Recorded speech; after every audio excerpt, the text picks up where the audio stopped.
One of the biggest issues the U.S. Supreme Court will be facing this spring is when they take on an executive order from Donald Trump saying that if you're an illegal immigrant and you come into the United States and have a child, that child is not necessarily automatically considered to be an American citizen.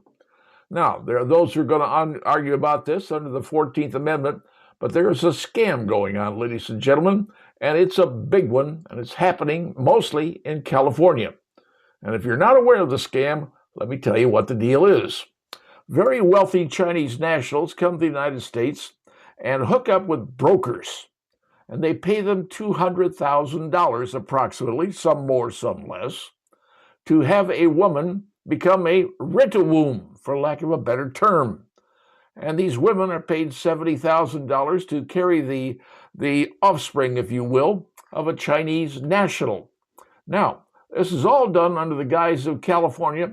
There's literally clinics that operate. There's hotels and apartment complexes that are basically baby motels, where they put these women up and take care of them until they give birth, and then those kids are immediately given Social Security numbers, passports, and citizenship.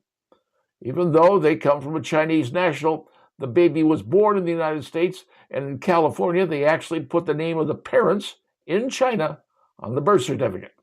Now, that's what's going on in the state of California. You have to understand something. When that child reaches 21, they can start the migration chain into the United States from whatever country they're from. That's the way the rules are currently in the United States. Now, personally, I've seen this situation happen myself. I'm from El Paso, Texas, and down there we see a lot of Mexican women coming across the borders in their 9th month of pregnancy, go to hospitals in El Paso and have their child, and suddenly their child becomes an American citizen. Then ultimately they can bring that entire family across from Mexico into the United States because this woman gamed the system.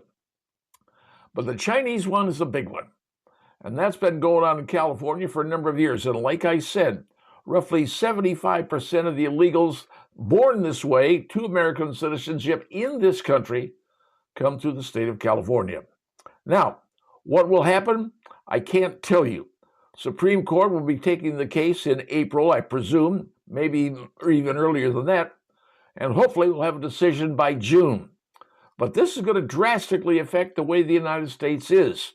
Can someone who comes to this country have a child, or can that child be born in this country automatically become an American citizen?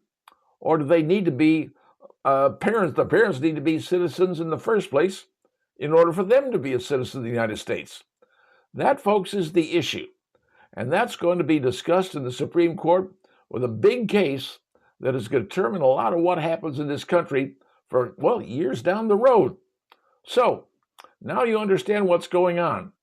China is pulling off one of the biggest scams in the United States, and California knows it, accepts it, and deals with it. 74% of illegals, like I said, they're coming from China.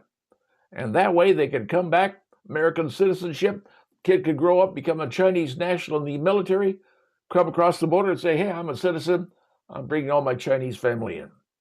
If that's what America wants, fine. But right now, the U.S. Supreme Court is going to be deciding whether it's legal for this to be done. Something you didn't know before, but now you know.